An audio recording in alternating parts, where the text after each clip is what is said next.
Nós estamos vendo as normas de desempenho, estamos vendo ao longo dos vídeos, e agora a gente vai começar a execução da auditoria propriamente dita, segundo essas normas de desempenho. Então vamos para a tela, e nós já vamos começar aqui com as normas 2300, que tratam da execução do trabalho de auditoria. Então o trabalho de auditoria, a execução do trabalho, visa a identificar, analisar, avaliar e registrar as informações suficientes para cumprir seus objetivos. Vamos lembrar do que se trata uma auditoria, né? A auditoria é um trabalho de aplicação de testes para a obtenção de evidências que vão me fazer chegar a uma conclusão sobre determinado objeto. E essa conclusão vai ser materializada num relatório. Tranquilo? Então é um resuminho aqui do que é uma auditoria, tá? Aplico testes para obter evidências que vão me trazer determinada conclusão. Então, a execução propriamente dita, segundo as normas do IA, trata da identificação, da análise, da avaliação, do registro de informações suficientes para que eu alcance o meu objetivo na auditoria. Então, o objetivo da auditoria aqui. Coleta de informações, as informações devem ser suficientes. Quando eu falo em suficiência, eu estou falando de quantidade. Fidedignas, ou seja, verdadeiras, pertinentes, que tenham relação com o objeto, com o objetivo.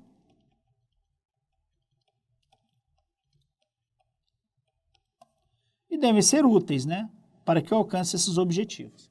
Tranquilo? Então, a coleta de informações, essas informações devem ter esses atributos aqui. A análise e a avaliação devem se basear nas conclusões e nos resultados da execução em análise e avaliações apropriadas. Então, muito simples também. Ok? A ideia geral é essa. Registro das informações relevantes. As informações relevantes obtidas no desenrolar do meu trabalho, no desenvolvimento do meu trabalho, devem ser registradas. Porque, claro, eu futuramente posso precisar dessas informações para verificar como é que a auditoria foi feita, ou para relembrar como é que o auditor chegou àquela conclusão que consta nos relatórios. O diretor executivo-chefe de auditoria deve controlar o acesso aos registros. Para quê? Para atender ao princípio que nós vimos lá no início das normas do IA, que é o princípio da confidencialidade. Liberação a terceiros após aprovação de quem? Da alta administração ou do conselho legal, conselho de administração aqui. Tranquilo? Diretor executivo de auditoria deve desenvolver requisitos para a guarda dos registros. Mas é ele que é o responsável por esse desenvolvimento? Sim, o comandante é sempre o responsável. Em relação à consultoria, deve desenvolver políticas de administração da custódia e guarda dos registros, bem como a liberação interna e externa, da mesma maneira ou muito similar do que aconteceu na avaliação. Supervisão do trabalho de auditoria. A supervisão do trabalho de auditoria deve existir para assegurar que os objetivos foram atingidos. É sempre importante que a equipe seja supervisionada, é essencial, porque podem até ser bons auditores, auditores experientes, mas quando a gente supervisiona o trabalho, a gente está utilizando a empresa de auditoria, ou no caso da auditoria interna, a equipe de auditoria interna, supervisiona com auditores mais experientes. Então, esse trabalho de supervisão vai garantir que os objetivos sejam atingidos, vai garantir que a qualidade do trabalho seja assegurada e, em última análise, vai garantir que as equipes melhorem, se desenvolvam ao longo do tempo. Então é importante isso também. Comunicação de resultados, ainda dentro das normas de desempenho. A comunicação de resultados deve ocorrer com oportunidade. Lembre-se que eu falei em outros momentos. Não adianta fazer o melhor relatório de auditoria e apresentar fora de oportunidade, apresentar de forma intempestiva. Alguns critérios para comunicações. Nessas comunicações de resultados, eu devo incluir os objetivos, Devo incluir o ambiente de trabalho, ou seja, o que eu queria fazer, em qual foi o ambiente no qual eu estava inserido quando realizei o meu trabalho de auditoria, quais conclusões, às quais conclusões eu cheguei, quais as recomendações que eu tenho a partir daí e quais os planos de ação. Duas informações muito importantes aqui que nós ainda não vimos nesses vídeos, mas já vimos em outras oportunidades. Se o objetivo da auditoria interna é assessorar a administração, o resultado do trabalho tem que trazer recomendações. Não é isso? Eu tenho que trazer recomendações por causa do objetivo da auditoria interna, que é assessorar a administração. E tenho também que trazer os planos de ação. Nesse ponto aqui, é importante a gente se lembrar o seguinte: o ideal é que o plano de ação, ou seja, a maneira como a qual a entidade vai cumprir as recomendações, atender as recomendações da auditoria interna, o plano de ação vai demonstrar essa maneira do cumprimento das recomendações. Ficou confuso? Então vamos lá, vamos explicar direito então. Olha aqui. Eu tenho recomendações.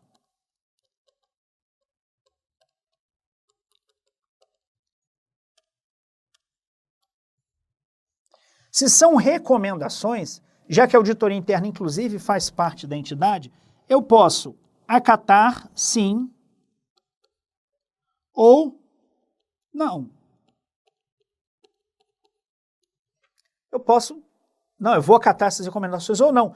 Se eu não vou acatar, não necessariamente porque eu não quero, pode ser que eu não tenha estrutura para aquela atividade naquele momento. Ok? Agora, se eu vou acatar, se eu decidir que eu vou cumprir as recomendações da auditoria interna, eu tenho que demonstrar ou planejar como é que eu vou fazer isso. E isso ocorre por meio de um plano de ação.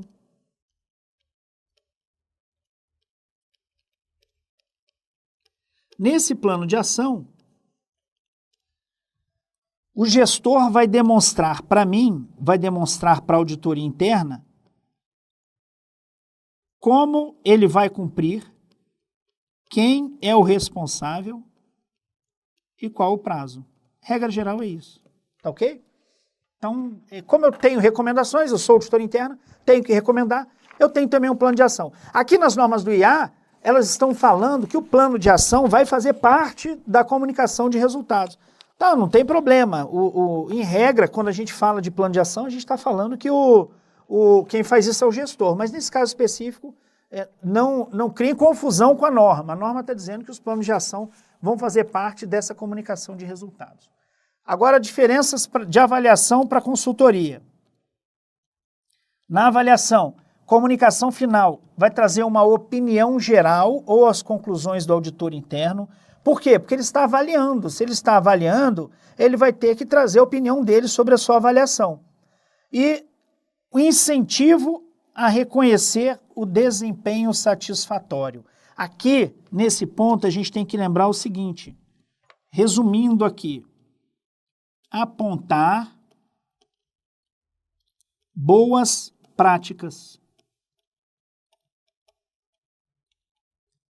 Vejam, já que eu sou auditor interno, que eu tenho que assessorar a administração a cumprir seus objetivos, o que está ruim eu tenho que recomendar melhoria. O que já está bom, eu tenho que dizer que está bom, que é uma boa prática, e tenho que manter daquela forma. A administração tem que manter daquela forma. É por isso que eu tenho que incentivar e reconhecer, aqui é um E, vamos corrigir aqui, porque senão fica difícil. E reconhecer o desempenho satisfatório. Tá ok? Em relação à avaliação, ainda em relação à avaliação, divulgação para externos à organização, limitações sobre distribuição e uso dos resultados, mais uma vez aqui para atender o princípio da confidencialidade. Agora, em relação à consultoria, o trabalho de consultoria.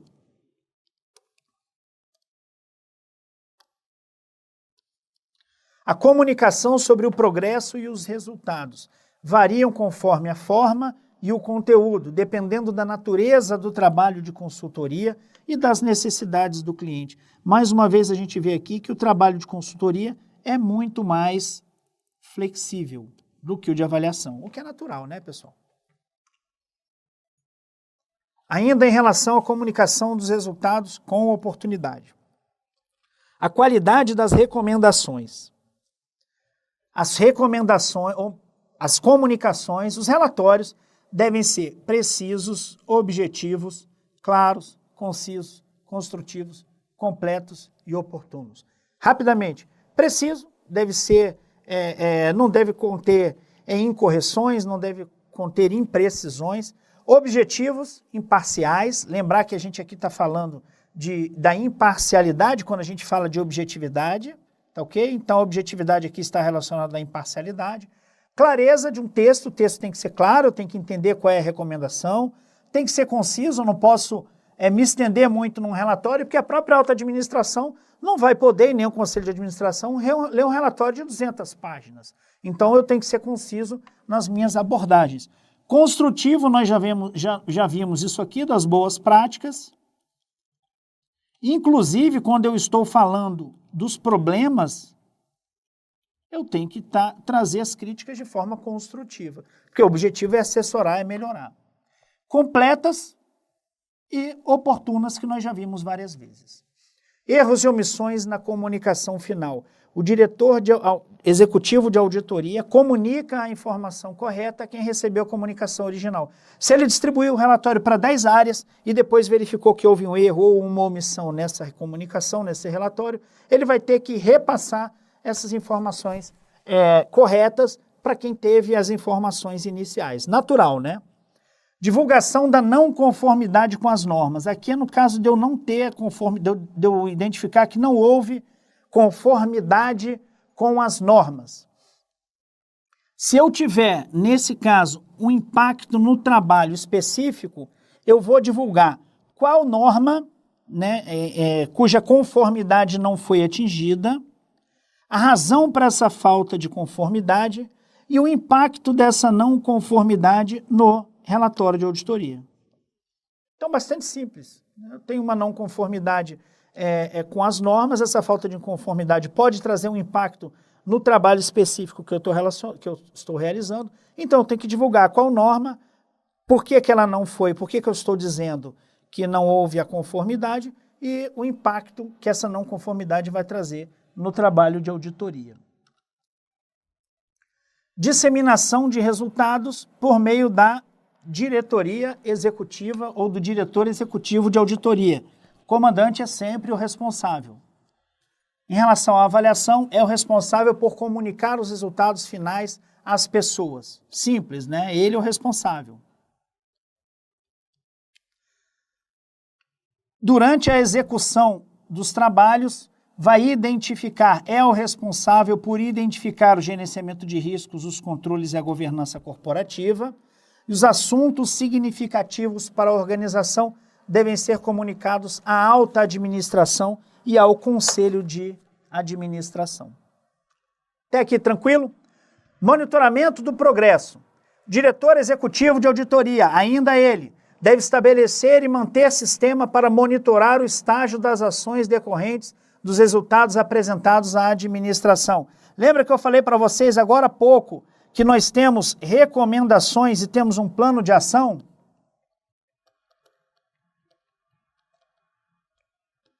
Essas recomendações que constam do plano de ação devem ser monitoradas. O atendimento a elas deve ser monitoradas. Então deve ocorrer um monitoramento sobre essas recomendações para verificar em que momento, se elas estão realmente sendo implementadas e até que ponto. Em relação à avaliação, estabelecer processo de acompanhamento que assegure a implementação das ações ou a aceitação do risco por não implementar. Olha, eu não vou implementar essa recomendação, mas eu não vou implementar porque eu não tenho recurso.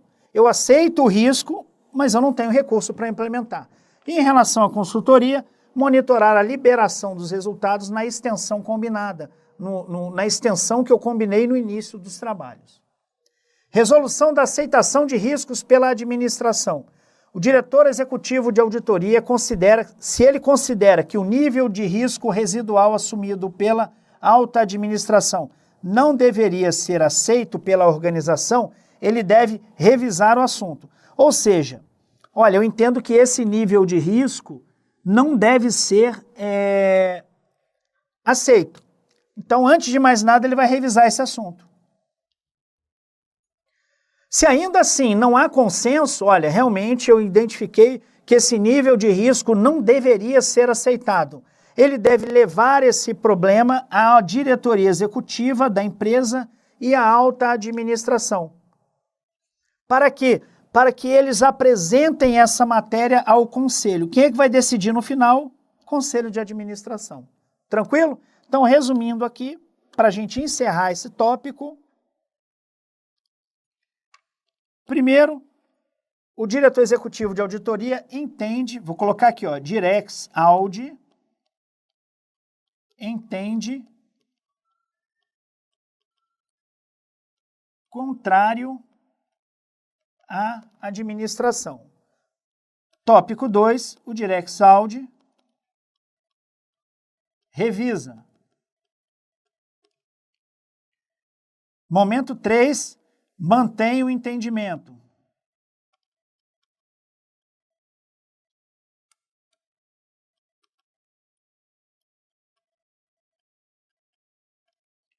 Tópico 4, leva para diretoria executiva da empresa e para a alta administração. Tópico 5, conselho de administração decide. E pronto, encerramos aqui nossa aula sobre as normas de auditoria do Instituto de Auditores Internos, o IAA. Como eu disse para vocês no início dos vídeos, nós só temos cobrança dessas normas a partir de 2007, até 2007 essas normas normalmente não eram cobradas. De 2007 para cá, todo edital que trata de auditoria governamental costuma trazer as normas de auditoria, a cobrança das normas de auditoria do IAA. São normas, como nós vimos, bastante simples. Nós estudamos aqui de uma forma, nos vídeos, de uma forma muito objetiva.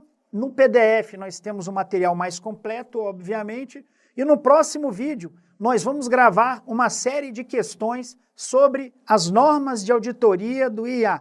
Questões de verdadeiro ou falso, para que nós possamos fixar o entendimento, o aprendizado sobre as normas de auditoria do IAA. Pessoal, muito obrigado pela atenção e até o próximo vídeo.